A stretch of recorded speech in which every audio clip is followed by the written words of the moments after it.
دل کی بے قابو دھڑکنیں صاف سنائی دینے لگیں۔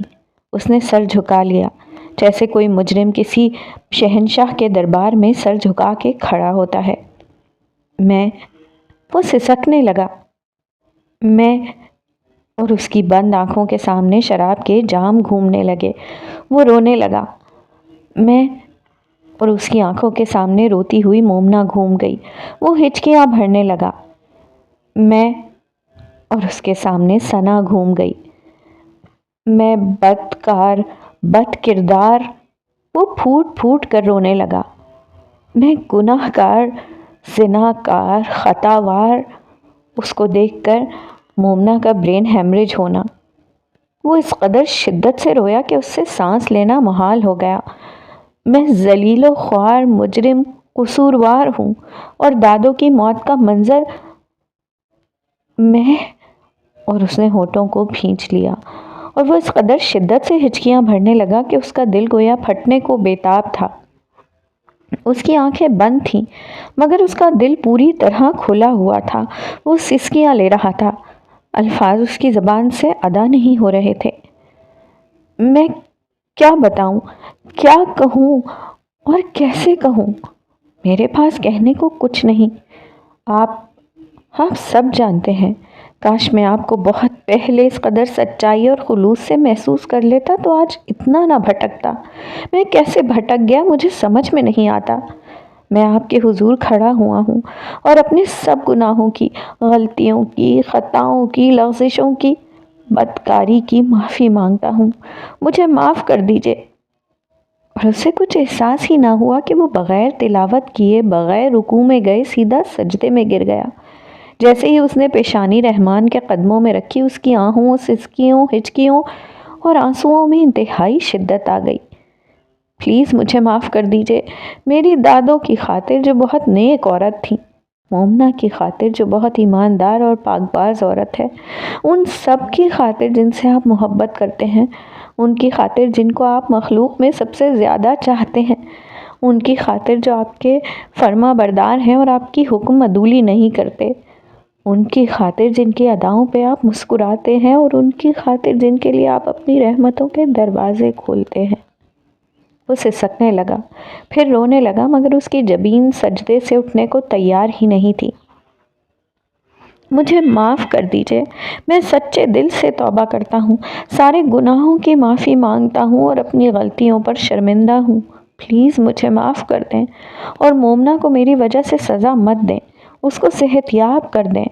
دادوں کے بعد اب صرف وہی میرے پاس ہے۔ اگر مومنا کو کچھ ہو گیا تو پلیز نہیں، ایسا مت کیجیے۔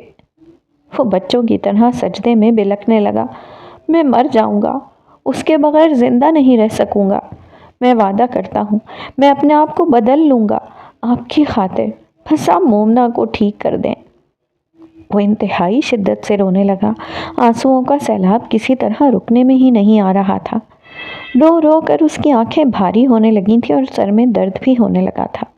وہ اٹھ کر بیٹھ گیا اور ہاتھ بلند کر کے بالکل خاموش ہو گیا۔ اس کے لبوں سے کوئی دعا نہیں نکل رہی تھی۔ آج ساری دعائیں دل سے نکل رہی تھیں، پورے خلوص اور سچائی کے ساتھ اور شدت جذبات کی گہرائی کے ساتھ۔ وہ کتنی دیر خدا کے حضور، کتنی دیر مجرم بنا کھڑا رہا، کتنی دیر سجدہ ریز رہا اور کتنی دیر سر جھکائے ہاتھ بلند کیے مناجات کرتا رہا، اسے کچھ یاد نہیں تھا۔ وقت گزرنے کا احساس ہی نہ ہوا۔ شاید گناہوں اور خطاؤں کی فہرست اتنی طویل تھی کہ انہیں بیان کرتے ہوئے اسے وقت کے گزرنے کا احساس ہی نہ ہوا، اور رات گزر گئی۔ فجر کی اذانیں شروع ہو گئیں اور اس نے چونک کر کلاک کی جانب دیکھا۔ واقعی فجر کا وقت ہو رہا تھا۔ اتنا وقت گزر گیا اور اسے پتہ ہی نہیں چلا۔ اس نے انتہائی حیرانگی سے سوچا، شاید اس کے دربار میں جانے سے وقت خود بخود تھم جاتا ہے، شاید گھڑیوں کی سوئیوں میں حرکت باقی نہیں رہتی، شاید مکان اور لامکان کے سفر میں ٹائم لیس تھیوری خصوصی طور پر متحرک ہو جاتی ہے۔ خدا کے حضور جو بھی انتہائی محبت اور جذبوں کی شدت کے ساتھ حاضر ہوتا ہے، مکان و لامکان کے فاصلے مٹ جاتے ہیں، وقت بے وقت ہو جاتا ہے، خست پست میں تبدیل ہو جاتی ہے، زندگی اور مادیت اپنا وجود کھو دیتی ہیں۔ اس وقت بہت اہم کام سر انجام پا رہا ہوتا ہے۔ روح اپنے رب سے روح شناس ہو رہی ہوتی ہے۔ ایسا کام جو دنیا کی مصروفیت میں الجھے ہوئے کبھی ممکن ہی نہیں ہو پاتا۔ ایسا عظیم کام صرف تب ممکن ہوتا ہے جب تمام پرخلوص جذبے، تمام تر سچائیوں کے ساتھ، تمام تر منفی جذبوں کو رد کر کے، تمام مثبت جذبوں کو مکمل اطاعت اور بندگی کے ساتھ خدا کے حضور پیش کیا جاتا ہے۔ ایسا ہی اس کے ساتھ ہوا تھا۔ وقت گزر گیا تھا یا تھم گیا تھا، اسے احساس ہی نہیں ہوا تھا، اور اسے یوں محسوس ہو رہا تھا جیسے یہ رات اس کی زندگی کی سب سے اہم رات ہو، ایسی قیمتی رات جس کا کوئی نعم البدل نہیں تھا، ایسی لطیف رات کا لطف اس نے اپنی زندگی میں کبھی محسوس ہی نہیں کیا تھا۔ اس نے فجر کی نماز ادا کی اور دعا مانگے بغیر نہ جانے کتنا وقت یوں ہی دو زانو بیٹھا رہا، جیسے کسی مراقبے کی کیفیت میں ہو۔ وہ کیا منظر دیکھ رہا تھا، اس کی روح کیسے منازل طے کر رہی تھی اور اس کے اندر کیا ہو رہا تھا، اسے شاید خود بھی معلوم نہیں ہو رہا تھا۔ وہ تو بس ایک پرلطف کیفیت سے سرشار ہو رہا تھا، اور اس کیفیت کے سحر سے وہ باہر نہیں آنا چاہتا تھا۔ صبح نمودار ہو گئی اور پرندوں کی چہچہاہٹ دادو کے کمرے کے پچھلے لان سے سنائی دینے لگی۔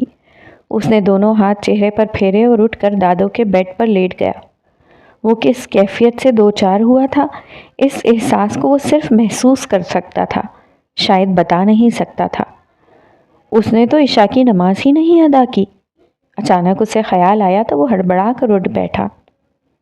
تو وہ کیا تھا؟ میں نے کیا پڑھا تھا؟ کیا ادا کیا تھا؟ کیا وہ نماز نہیں تھی؟ اس نے انتہائی حیرت سے سوچا اور گہری سوچ میں ڈوب گیا۔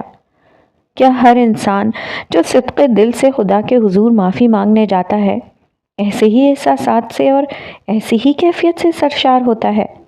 اس نے حیرت سے سوچا، اسے کچھ سمجھ نہیں آ رہا تھا۔ کیا عبادت سے اتنی ہی لطیف کیفیت پیدا ہوتی ہے؟ لیکن میں نے تو کچھ بھی نہیں پڑھا، کوئی تلاوت نہیں کی، کوئی دعا نہیں پڑھی، پھر میں کیا پڑھتا رہا ہوں؟ اور کچھ پڑھا بھی نہیں اور ایسی کیفیت پیدا ہو گئی ہے، کیسی عجیب سی بات ہے۔ وہ حیران ہو رہا تھا اور اس کی سوچیں اس کی روح کی کیفیت سے ہم آہنگ نہیں ہو پا رہی تھیں۔ اس کی سوچیں مکان اور وقت کی قید میں آ گئی تھیں اور روح لامکاں اور بے وقت کی کیفیت سے ابھی تک سرشار تھی۔ یہ سب کیا ہوا تھا جو ابھی ہوا تھا؟ زندگی میں پہلی بار ہوا تھا۔ اس نے آنکھیں بند کی اور کب سو گیا اسے پتہ ہی نہیں چلا۔ لاؤنج میں رکھے فون کی بیل پوری شدت سے چلا رہی تھی اور گھر میں اس کے سوا کوئی اور نہیں تھا جو فون اٹینڈ کرتا۔ اس نے ایک دم کلاک کی جانب دیکھا، دوپہر کے 2 بج رہے تھے۔ اوہ گاڈ، میں اتنا سویا ہوں؟ وہ ہڑبڑا کر اٹھا اور فون اٹینڈ کرنے گیا۔ دوسری جانب مریم بول رہی تھی، اسد بھائی آپ کہاں ہیں؟ میں کب سے آپ کے موبائل پر فون کر رہی ہوں، آپ فون ہی نہیں اٹھا رہے۔ مریم خفگی سے بولی، خیریت کیا بات ہے؟ اسد نے گھبرا کر پوچھا۔ آپ ہی کا بخار کچھ کم ہو گیا ہے، کچھ میڈیسنز کی ضرورت ہے اور وہ آپ ہی لا سکتے ہیں، یہاں کسی میڈیکل اسٹور سے نہیں مل رہی، پلیز جلدی آئیے، مریم نے کہا اور فون بند کر دیا۔ اسد جلدی سے ہاسپٹل پہنچا۔ اس کی آنکھیں سرخ اور سوجی ہوئی لگ رہی تھیں۔ اسے دیکھ کر مریم کو غصہ آ گیا اور اس نے دواؤں کا نسخہ اس کو پکڑایا اور ذکیہ آپا کے پاس بیٹھ کر سرگوشیاں کرنے لگی۔ امی، آپ نے اسد بھائی کی آنکھیں اور چہرہ دیکھا ہے؟ مجھے تو لگتا ہے یہ گھر ڈرنک کرنے گئے تھے۔ اس شخص کو ذرا بھی خدا کا خوف نہیں۔ بیوی کو اس حالت میں پہنچا کر بھی ان کو عقل نہ آئے تو پھر کب آئے گی؟ مریم غصے سے بولی، خدا ہی اس کو ہدایت دے، میں اور کیا کہہ سکتی ہوں؟ ذکیہ آپا نے دکھ بھرے لہجے میں سرگوشی کی۔ ایسوں کو کوئی ہدایت نہیں ملتی، اتنا کچھ ہو جانے کے باوجود بھی ڈرنک کرنے گھر چلا جائے، اس کو کیا ہدایت مل سکتی ہے؟ اور گھر میں رات گزارنے کا کیا مطلب تھا؟ کون گھر پر تھا؟ وہ آہ بھر کر بولی اور بیڈ پر لیٹی مومنہ کی جانب دیکھا جو اب پرائیویٹ روم میں شفٹ ہو چکی تھی اور شاید مریم اور ماں کی باتیں بھی سن رہی تھی۔ آپ ہی کو دیکھ کر مجھے ترس آتا ہے، بہت دکھ ہوتا ہے، وہ نم آنکھوں اور رندھے ہوئے گلے سے بولی۔ اور کبھی اسے ہی دیکھ کر تمہیں رشک بھی آتا تھا اور حسد بھی محسوس ہوتا تھا، ذکیہ آپا نے جواب دیا۔ ہاں، تب مجھے معلوم نہیں تھا، اس نے آہ بھر کر جواب دیا۔ اسی لیے مریم، میں نے تمہیں ہمیشہ سمجھایا ہے کہ چیزوں اور انسانوں کو ظاہری طور پر دیکھ کر ان کی خوبیوں اور خامیوں کا اندازہ نہ لگایا کرو۔ جو اچھا انسان ہے اس کی کوئی ایک خوبی بھی تمہیں نظر نہ آئی، بس جس نے تمہاری آنکھوں کو چمکایا تم اس کی چمک میں کھو گئیں۔ ذکیہ آپا نے کہا تو مریم نے شرمندگی سے سر جھکا لیا۔ اسد دوائیں لے کر آیا اور مریم نے نرس کو بلا کر انجیکشنز اور میڈیسنز دیں۔ اسد مومنہ کے پاس بیٹھ گیا۔ مریم اور ذکیہ آپا باہر نکل گئیں۔ مومنہ، آپ ٹھیک ہو جائیں گی، اسد نے اس کے اوپر جھکتے ہوئے بولا اور اس کی پیشانی پر اپنے لب رکھ دیے۔ ایک دم آنسو اس کی آنکھوں سے بہہ کر مومنہ کی پیشانی کو تر کرنے لگے۔ مومنہ کی آنکھوں میں دکھ اور حیرانگی کے تاثرات نمایاں ہوئے۔ I love you. I really love you so much. میں آپ کو مرنے نہیں دوں گا، میں آپ کو اللہ سے مانگوں گا۔ اسد نے زندگی میں پہلی بار اللہ کے بارے میں اس قدر جذباتی ہو کر بات کہی تھی۔ مومنہ نے حیرت سے آنکھیں جھپکیں اور اس کے جسم میں ہلکی سی سرسراہٹ ہوئی، جیسے کوئی برقی رو اس کے جسم میں داخل ہوئی ہو۔ اس کے جسم میں پیدا ہونے والی ہلکی سی جنبش نے اسد کو مسرور کر دیا۔ مومنہ، آپ ٹھیک ہو جائیں گی، وہ انتہائی خوش ہو کر بولا۔ مومنہ کی آنکھوں میں بھی حیرت اور خوشی کے تاثرات نمایاں ہونے لگے۔ نرس کمرے میں داخل ہوئی تو اسد آنکھیں صاف کرتا ہوا پیچھے ہٹ گیا۔ نرس نے انجیکشن لگایا تو مومنہ کے بازو میں معمولی سی جنبش پیدا ہوئی، جیسے انجیکشن لگنے پر کوئی س کی آواز نکالتا ہے۔ نرس نے حیرت سے مومنہ کی جانب دیکھا۔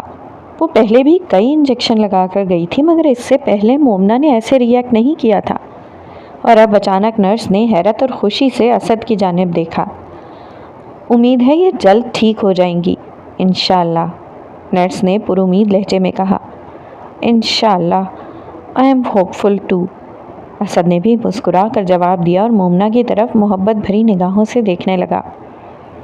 وہ 3 روز ہاسپٹل میں ایڈمٹ رہنے کے بعد مومنہ گھر آ گئی۔ اس کی حالت کافی بہتر تھی۔ اسے وائرل انفیکشن ہوا تھا اور اس کے ساتھ بخار کم ہونے پر نہیں آ رہا تھا۔ ایسے بہت سے کیسز ہاسپٹل میں آ رہے تھے اور 1-2 تو شدید انفیکشن سے جاں بحق بھی ہو گئے تھے، اس لیے حکومت اس کی ویکسینیشن کے لیے بہت ایکٹیو ہو گئی تھی۔ مومنہ گھر آئی تو اسد نے دادو کی طرح نیازیں اور صدقات مسجدوں اور یتیم خانوں میں بھیجیں۔ وہ اپنے بیڈ روم میں مومنہ کے پاس بیٹھا تھا۔ جب سے ڈاکٹر ثقلین کے ہاسپٹل سے آیا تھا اس نے انیکسی میں جانا چھوڑ دیا تھا۔ وہ گھر پر ہی مومنہ کے پاس بیٹھا رہتا۔ رات ہو رہی تھی۔ مومنہ بے سود پڑی چھت کو گھور رہی تھی۔ مومنہ، شاید آپ جانتی ہیں کہ میں آپ کی صحت اور زندگی کے لیے خدا کے حضور کتنا رویا ہوں، کتنی دعائیں کی ہیں، اسد نے مومنہ کا ہاتھ پکڑ کر کہا۔ مومنہ کی آنکھوں کے اور چہرے کے تاثرات بدلنے لگے۔ اس نے اپنی بھووں کو جنبش سی دی۔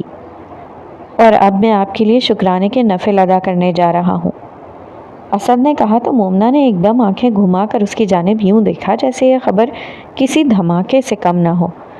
اسد مسکرا کر اسے دیکھنے لگا۔ ہاں، میں نے اللہ سے بہت معافی مانگی ہے اپنے گناہوں کی۔ مومنہ، کیا وہ مجھے معاف کر دے گا؟ اس نے نم آنکھوں کے ساتھ اس کے ہاتھ کو اپنے لبوں کے ساتھ لگا کر کہا اور سسکنے لگا۔ مومنہ کی آنکھوں سے بھی آنسو بہہ نکلے اور اس نے شدت جذبات سے لبریز ہو کر ہلکی سی چیخ بلند کی جیسے ہچکی لی ہو۔ اسد نے چونک کر اس کی جانب دیکھا۔ مومنہ، دس از یو؟ وہ ایک دم سب کچھ بھول کر خوشی سے چلانے لگا۔ مومنہ ساکت اس کی جانب دیکھنے لگی۔ اسد اس کی جانب یوں دیکھتا رہا جیسے کسی اور ری ایکشن کا منتظر ہو، مگر پھر مکمل خاموشی ہو گئی۔ وہ اسے دیکھتا ہوا اٹھا۔ میں دادو کے کمرے میں جا رہا ہوں، وہاں نماز پڑھنے کا مزہ آتا ہے، شاید دادو وہاں بیٹھ کر بہت عبادت کرتی تھیں، اس کا کوئی اثر ہے، اسد کہہ کر مومنہ کی جانب دیکھنے لگا اور کمرے سے باہر نکل گیا۔ وہ دادو کے کمرے کو لاک لگا کر اپنا موبائل آف کر کے نیم تاریکی میں جا نماز بچھا کر خدا کے حضور کھڑا ہو گیا اور شکرانے کے نوافل ادا کرنے لگا، مگر آج اس کے اندر وہ کیفیت پیدا نہیں ہو رہی تھی جو اس رات ہوئی تھی جب اس نے جا نماز پر پہلا قدم ہی رکھا۔ آج وہ خشوع و خضوع بھی نہیں پیدا ہو رہا تھا۔